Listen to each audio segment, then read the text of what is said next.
Le Béarn contre les Pyrénées, une belle affiche pour cette 4e journée de Pro D2 et un match qui promet en tout cas du combat et de l'intensité avec une entame par le pied de Maxime Petitjean, indispensable à l'effectif aurillacois.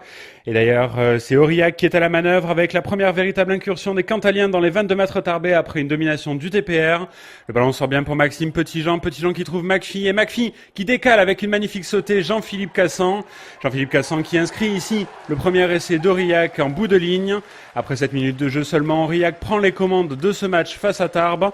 Et ça ne va pas s'arrêter là quelques minutes plus tard avec encore Maxime Petitjean qui trouve le décalage et le ballon qui arrive dans les mains d'Albert Valentin. Albert Valentin qui tape à suivre la magnifique course d'Albert Valentin qui arrive à se saisir du ballon et inscrit le deuxième essai d'Aurillac dans ce match après seulement 19 minutes de jeu. Et après seulement 20 minutes de jeu, Aurillac va sûrement aller chercher le bonus offensif, une habitude pour les Cantaliens en ce début de saison. Et le troisième essai, justement, qui n'est pas loin, avec ici la charge de Maxime Granouillet, une charge victorieuse, puisque le troisième essai aurillacois, essai du bonus offensif, est inscrit pour Maxime Granouillet. Les Aurillacois mènent de la tête et des épaules face à des Tarbais un petit peu médusés dans ce début de match. Tarbais qui ont la tête dans le seau, on va le voir avec ici Maxime Petitjean à droite de votre écran qui tape à suivre pour lui-même et l'obstruction grossière à l'épaule de Addison Lockley. Addison Lockley qui n'a pas réellement l'intention de faire mal sur ce plaquage à l'épaule, mais Monsieur Blondel est intransigeant. Il appelle Lockley et met la main à la poche, c'est logiquement un carton jaune pour le Tarbais. Les Tarbais qui sont maintenant à 14 contre 15 et Aurillac qui devrait profiter de cet avantage. Mais non, qu'à cela ne tienne, c'est à ce moment-là que Tarbes va tenter de réagir avec une série de passages au sol à 5 mètres de la ligne et une première charge dévastatrice de Manu. Manu qui est arrêté à quelques centimètres de la ligne et le jeu qui rebondit bien pour Sébastien Poët et ses appuis. Sébastien Poët qui inscrit le premier essai de Tarbes dans ce match. 27-7, l'essai de l'orgueil et de la réaction. Monsieur Blondel renvoie finalement tout le monde au vestiaire à la mi-temps et le score est lourd. Pour Tarbes, 27-7. Les Tarbais ont envoyé du jeu mais ont commis trop d'imprécisions à des moments critiques et ne concrétisent pas face à Aurillac, toujours à la recherche de son bonus offensif. Le bonus offensif, les Aurillacois vont tenter d'aller le chercher dans un secteur qu'ils n'ont pas dominé jusqu'à présent.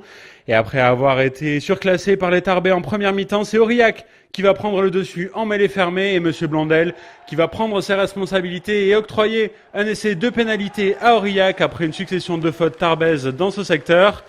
Un essai de pénalité qui leur permet de retrouver le bonus offensif perdu et un essai de pénalité facilement transformé par Maxime Petitjean face au poteau.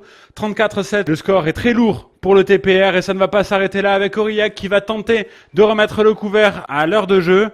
Et Outoumani Noah qui s'échappe sur le côté du regroupement pour inscrire le 5e essai aurillacois et le dernier essai aurillacois dans ce match. Un essai synonyme de joker pour les Aurillacois dans leur quête du bonus offensif. Et un joker, ils vont réellement en avoir besoin avec cette nouvelle offensive tarbaise à un quart d'heure de la fin du match.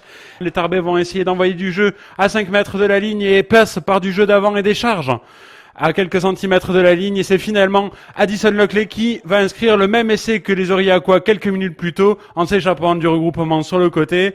Deuxième essai pour les Tarbais, un essai qui ne suffit pas à enlever le bonus offensif aux Aurillacois ni même à refaire le score en leur faveur. 39-12, puis 39-14 après transformation facilement réussie par Sébastien Poët. Les Aurillacois qui ont toujours le bonus offensif et qui comptent bien le garder avec ici Maxime Petitjean qui fait tourner le chronomètre à la fin et qui finalement envoie le ballon en touche. 39-14, score final et Tarbes qui repart les valises pleines. Tarbes a de l'orgueil mais ça ne suffit pas pour gagner ni même pour enlever le bonus offensif à Aurillac. Les Aurillacois qui peuvent se congratuler à l'image de Maxime Petitjean et qui parviennent avec ce succès à 5 points à suivre le train d'enfer mené par le Loup dans ce début de saison.